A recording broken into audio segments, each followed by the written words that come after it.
Hello everyone, আমি আবার একটা লাঞ্চ ভিডিও নিয়ে চলে এসেছি। আজ লাঞ্চের প্রথমেই ছিল পুঁই শাক মাছের মাথা দিয়ে। পুঁই শাক মাছের মাথা দিয়েও যেমন ভাল লাগে, চিংড়ি মাছ দিয়েও ভাল লাগে।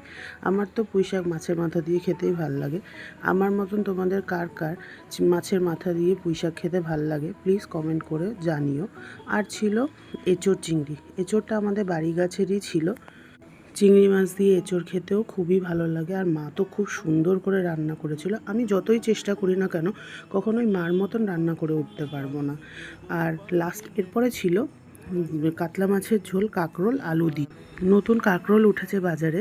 কাঁকরোল দিয়ে মাছের ঝোল খেতে খুবই ভালো লাগে। তোমরা প্লিজ একবার ট্রাই করো। আর আমার ভিডিওগুলো যদি ভালো লাগে তাহলে প্লিজ লাইক করো, সাবস্ক্রাইব করো আর শেয়ারও করো। আর কমেন্ট করে আমাকে জানিও যে আমার ভিডিওগুলো তোমাদের কেমন লাগছে। আজ এখানেই শেষ করলাম যে লাঞ্চ ভিডিও। টাটা।